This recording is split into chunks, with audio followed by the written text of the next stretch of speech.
Assalamualaikum warahmatullahi wabarakatuh. Saya Nadia Istiqomah dari Program Akuntansi Regular Plus dengan Ibu dosen Dr. Adelina Suryati, SMAK CMAC. Di sini saya akan mempresentasikan pada mata kuliah Intermediate Accounting 1 mengenai laporan posisi keuangan atau Statement of Financial Position adalah laporan sistematis yang mengenai aktiva, utang serta modal dari suatu perusahaan pada suatu periode tertentu. Laporan ini juga dikenal dengan istilah neraca atau balance sheet.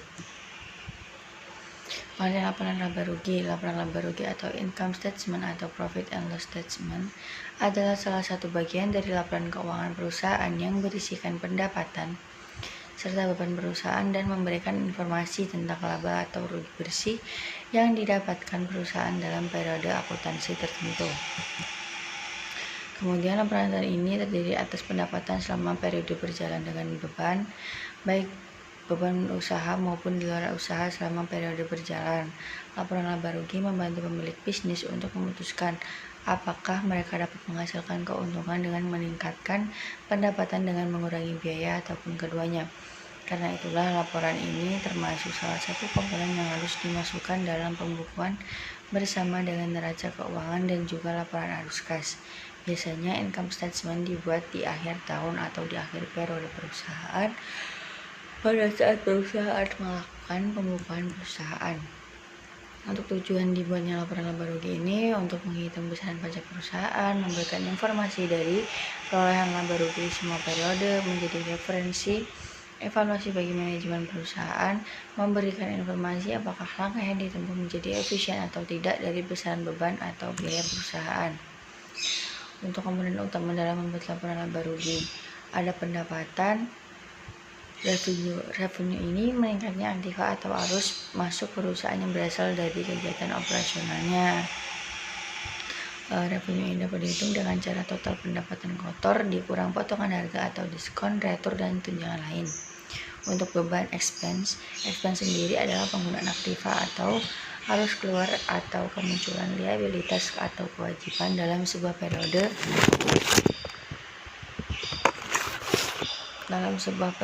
karena produksi barang atau pengiriman.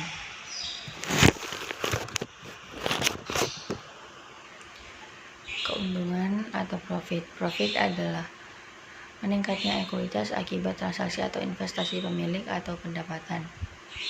Kerugian atau loss ini menurunnya ekuitas akibat transaksi atau beban serta pendistribusian kepada pemilik. Pendapatan komprehensif lain atau other comprehensive income adalah total penghasilan dikurangi beban. Untuk harga pokok penjualan sendiri diakui sebagai biaya yang timbul akibat produksi suatu barang dan dijual dalam kegiatan bisnis meliputi biaya bahan baku, tenaga kerja langsung, dan biaya overhead. Untuk laporan neraca, tujuan dari laporan neraca adalah menunjukkan posisi keuangan suatu perusahaan pada suatu periode tertentu, biasanya pada waktu di mana buku-buku ditutup dan ditentukan, sisanya pada akhir tahun fiskal ataupun tahun kalender. Di sini ada contoh laporan neraca pada PT Amelia Merchandise. Di sini sudah dijelaskan untuk akunnya ada aset. Aset sendiri ini terdiri dari aset lancar dan aset tidak lancar. Aset lancar terdiri dari kas, bank, piutang, persediaan, perlengkapan, pajak dibayar di muka, dan biaya dibayar di muka.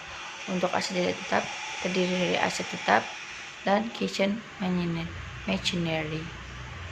Total aset sendiri per periode 4.137.145.369,09. Selanjutnya untuk kewajiban sendiri terdiri dari kewajiban lancar,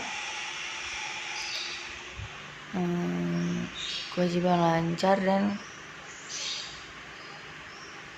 kewajiban lancar. Untuk yang kewajiban lancar sendiri terdiri dari utang, pajak, dan biaya terutang atau masih harus. Kemudian untuk ekuitas ini terdiri dari modal dan saldo laba. Untuk total kewajiban sendiri terdiri dari 2.473.383.300. Untuk total kewajiban dan modalnya 4.117.155.399 rupiah.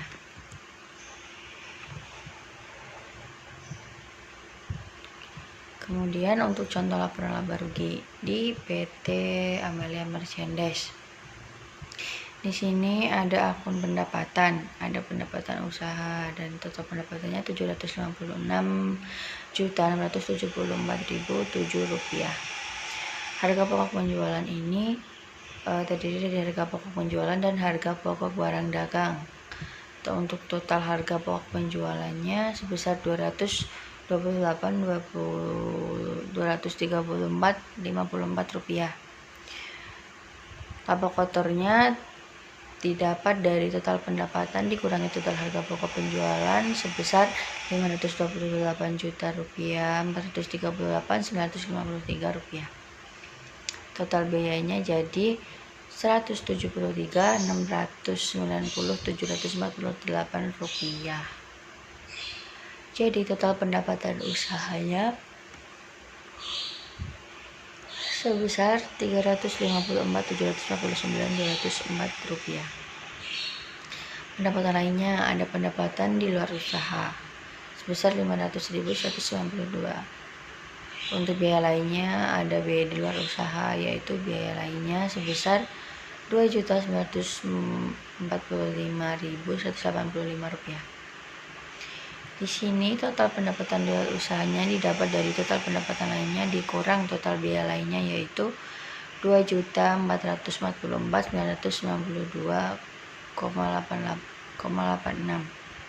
Untuk laba atau rugi bersihnya ini didapat dari total pendapatan usaha dikurangi total pendapatan di luar usaha yaitu 9.354.211,41 rupiah. Jadi untuk kesimpulannya, rumus yang digunakan untuk menghitung laba rugi single step adalah penghasilan bersih sama dengan pendapatan ditambah keuntungan dikurangi beban dan kerugian. Demikian presentasi dari Nadia. Jika ada kesalahan saya mohon maaf dan terima kasih untuk Ibu Adelina. Wassalamualaikum warahmatullahi wabarakatuh.